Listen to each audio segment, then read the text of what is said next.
En principio, bueno, igualmente agradecer la oportunidad de estar acá. Es un honor para mí compartir el espacio y, bueno, por todo lo que significa la trayectoria de Gabriel y la trayectoria del Grupo Fénix. Yo recuerdo hace tiempo que estuve en otra jornada sobre política social hace unos años atrás. Así que, bueno, es mi segunda vez en este ámbito. Yo me voy a referir a cuestiones que tienen que ver con el artículo que escribí, pero básicamente cómo dialoga el contexto en función de producción de subjetividades y tal vez retomando algunas de las cosas que planteaba Manuel recién y planteaba Gisela antes, podamos, no sé, dialogar un poco en función de eso o dialogar después. Básicamente, yo diría que el contexto en el cual estamos transitando, sobre todo en los últimos meses, digamos 19 meses para ser concretos y precisos, muestran, digamos, la exacerbación de una perspectiva neoliberal, que no es un tema solamente económico, sino que es un tema profundamente social. El neoliberalismo lo que genera, además de su efecto económico, genera una fuerte fragmentación social. Y esa fragmentación social atraviesa las instituciones y genera mucha incertidumbre y preguntas tan provocadoras como las que planteabas vos recién y tan complicadas como las que se planteaban recién.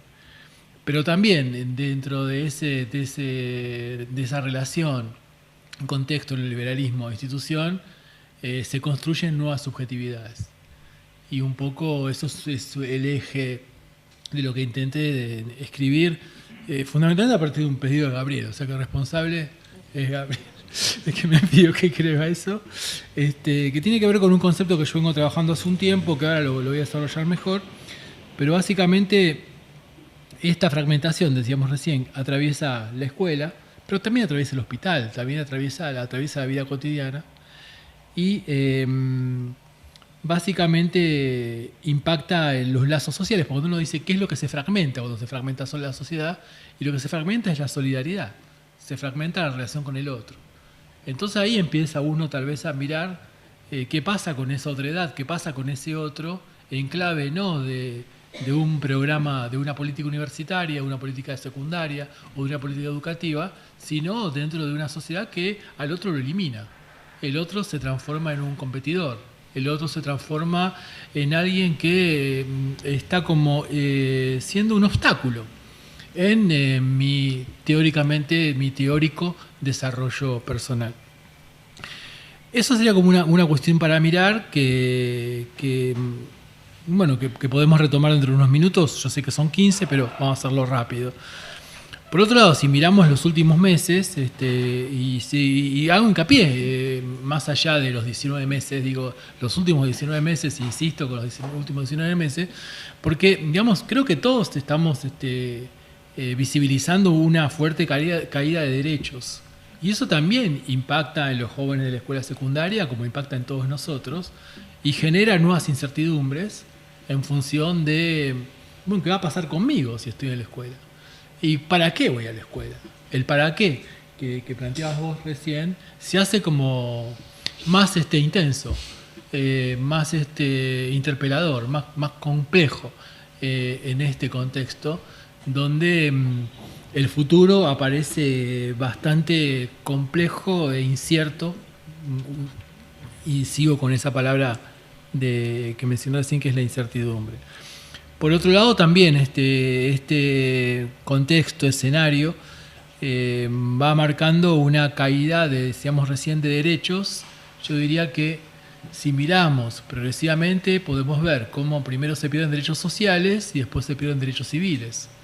Lo que ha ocurrido hoy con PepsiCo creo que muestra un poco esa transición en la que en Argentina ya transitamos, y que muchos sectores de la sociedad ya están transitando. Una persona en situación de calle ya ha perdido derechos sociales y ya ha perdido derechos civiles y ha perdido libertades. Lo que pone en contradicción a la escuela, porque la escuela promete emancipación, promete libertad a cambio de aprendizaje. Y por otro lado, pondría como otro elemento de complejidad esto, que ahí sí no diría 19 meses, diría que es algo que se viene instalando en la sociedad, en nuestra sociedad desde hace bastante tiempo, que es el concepto de meritocracia. Entonces, ¿cómo puedo pensar, digamos, una educación con un proyecto colectivo, con una idea de inclusión, cuando la propuesta del clima de época es la meritocracia? Es cada uno de nosotros se salva como puede, compitiendo con el otro, y de todos nosotros algunos llegarán y otros no van a llegar, y lo que marca esa capacidad de llegada es la capacidad de cada uno en términos del mérito. Y eso implica también, digamos, vuelvo al punto anterior, una anulación, si ustedes quieren, de la visión de la sociedad. Que también lo podemos ver en otros ejemplos de la vida cotidiana que trascienden la educación. Cuando hace pocos días atrás se presenta un proyecto acerca de el consentimiento informado para la vacunación, digamos, la esencia, el proyecto es absurdo, porque matemáticamente es imposible generar 45 millones de consentimientos informados. Pero bueno, más allá de las matemáticas, que son un campo fuerte en esta unidad académica, lo que sí marca ese proyecto es la idea de que tengo derecho pero que no tengo deber. Es decir, mi derecho a no vacunarme implica una decisión personal, pero que elimina al todo social. Es decir, cuando nos vacunamos solamente para no enfermar, sino nos vacunamos también para no contagiar. Y esa parte es la que se está difuminando y que también dialoga con toda la sociedad, y podemos recortar en la cuestión de los jóvenes. Otro punto rápido que plantearía como sí novedoso, creo que es un tema que vamos seguramente a estudiar en los próximos años, es la caída fuerte que se produce en la Argentina en estos 19 meses. Ahí sí volvería a los 19 meses. No sé si soy claro, es decir, cómo se ha deteriorado el nivel de ingreso de manera en la velocidad que se deterioró. Yo creo que es un tema interesante para pensarlo también desde el punto de vista económico, porque los 90 marcan una caída un poco más progresiva e incluso hay como una asimilación diferente de esa forma de caída. Por otro lado, plantearía que todo esto se padece, y lo padecemos nosotros, lo padecemos los que estamos acá, pero también lo padecen los estudiantes. Los estudiantes lo padecen tal vez en otro momento de la vida, en otro momento de su trayectoria, en otro momento de su biografía, en otro momento de su historia de vida, que creo que no tenemos dispositivos de escucha para ese tipo de expresión de padecimiento, en función de cómo sufro la ausencia del lado social, cómo sufro la ausencia del otro, cómo sufro esta propuesta meritocrática como única salida, y cómo sufro la angustia de no saber qué va a pasar, no solamente conmigo, sino con mi padre, con mi madre, con mi familia, con mi futuro. Entonces, creo que también uno puede mirarlo en clave de padecimiento. Y por otro lado, plantearía también que es un poco la cuestión, el eje del artículo, ahí está el pedido de Gabriel, que es un concepto que yo vengo desarrollando hace un tiempo, que es el concepto de sujeto inesperado, que es bastante sencillo de explicar, que básicamente lo que venimos trabajando es esta idea de que el estudiante que la escuela espera hace muchos años que no viene, se presenta otro tipo de persona, tanto en la escuela primaria como en la escuela secundaria. Incluso yo soy docente universitario, Universidad Nacional de La Plata, Universidad de Buenos Aires. En La Plata tengo primer año, o sea que es casi como la secundaria, cada vez se parece más a la secundaria, y también a nosotros nos resulta, se produce azoramiento en cuando llegan en La Plata incluso no hay CBC, o sea que es directo el ingreso. Por suerte, porque también contiene y también obviamente tiene sus ventajas y sus cuestiones interesantes. Pero bueno, la idea del sujeto inesperado tiene que ver con si lo sacamos de educación para poderlo ver mejor. A veces conviene salirse del campo para verlo mejor, y lo pongo en el campo de la salud. Es que si yo estoy en una guardia en un hospital de salud mental, no aparece el psicótico del libro, que se asemeja al seminario 3 de Lacan. aparece una persona que está en situación de calle, que tiene derechos sociales vulnerados, que tiene una trayectoria de vida compleja. Entonces la institución frente a eso se azora, no sabe qué hacer. Y generalmente la respuesta es punitiva. La respuesta es recostarse en el mandato fundacional, recortarse de una idea de mandato fundacional en una aplicación fuerte de los reglamentos y a partir de ahí decir, no es para acá. Y si es para acá, bueno, que es para acá, pero va a tener un tratamiento diferenciado con respecto a lo que sí consideramos que sí son para acá. Creo que un poco, no sé, yo te escuchaba y bueno, pensaba un poco en esto que estoy planteando, ¿no? Entonces, digo, si pensamos un poco más en este sujeto inesperado, en clave de jóvenes, en jóvenes de escuela secundaria, plantearía esta idea de producto de la fragmentación social y también de una sociedad, que esto lo trabajaba bastante intensamente un autor que es Ignacio Leucovich, lamentablemente fallecido en el 2004, una idea de que pasamos de una idea de nación con ciudadanos a una idea de corporaciones con consumidores. Eso es la Constitución del 94. Eso es lo que el periodo kirchnerista intentó mejorar, intentó cambiar, intentó reparar, pero hoy estamos de vuelta a la idea de corporación consumidor. Entonces, por eso el gobierno de la Ciudad de Buenos Aires, en mi opinión, dice vecino y no dice ciudadano. Y ojo que vecino es propietario, ¿no? Si pensamos en la historia, que siempre viene bien pensada la historia. Los vecinos eran los que se podían sentar en el cabildo porque eran propietarios. Y en todo estás vos, que es una consigna muy de la Ciudad de Buenos Aires, es en todo estamos cada uno de nosotros, pero no estamos en todo, en un todo social, en todos juntos, como vos me decías recién, ¿no?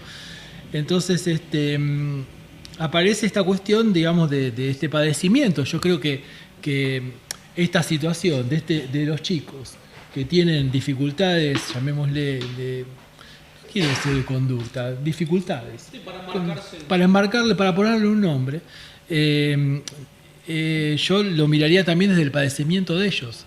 Hay también sufrimiento ahí en función de lo que está ocurriendo. Obviamente que hay padecimiento en los docentes y hay también azoramiento por parte de nosotros en cómo hacemos. También nosotros en la universidad tenemos dificultades con estudiantes con problemas de lectoescritura y de comprensión de texto. Entonces estamos como revisando esas cuestiones. Bueno, no vine a hablar de eso, vine a hablar un poco más del artículo.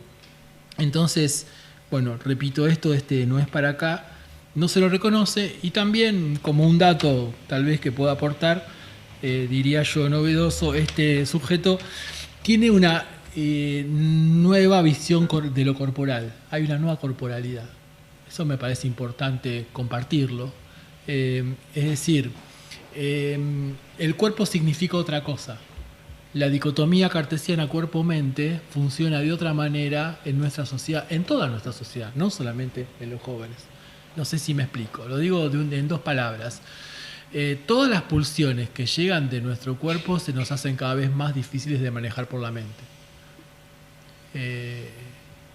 No sé, no quiero asustarlos con esto, pero no quiero plantear ningún desenfreno. Pero tengo 3 minutos y ya llegamos. Digo, para dar un ejemplo sencillo, yo cuando empecé a dar clase como docente universitario daba teóricos de 2 horas y media. Hoy es imposible dar un teórico de 2 horas y media. Entonces algo pasa, incluso hay como un movimiento, ¿no?, que tiene que ver con un malestar que incluso los compañeros docentes de las escuelas primarias lo ven con mucho más claridad esto, sobre todo en los niños, y ahí aparecen otro tipo de estigmatización. Esos chicos son medicalizados y esos chicos son medicados con una sustancia llamada Ritalina, que todos sabemos de qué se trata. Yo dirigí una tesis de doctorado del Uruguay. En Uruguay se usa muchísimo la Ritalina y los chicos en Uruguay la llaman la pastilla para portarse bien, ¿no? Es siniestro, ¿no? Terrible. Bueno, Entonces, dos cosas como para ir cerrando, disculpen lo desordenado, digo, hay subjetividades construidas por el mercado, yo creo que hay una batalla para dar, eso es lo que me parece importante discutir en las reuniones, cómo el mercado transforma la subjetividad y cómo construye a este sujeto y cómo también nos construye a nosotros y cómo se entromete en nuestra vida cotidiana. Y por otro lado, tratar de trabajar, creo que sí, como punto de trabajo. Yo justamente estuve ayer en un encuentro de docentes en La Matanza, muy interesante, donde planteaban muchas de estas cosas.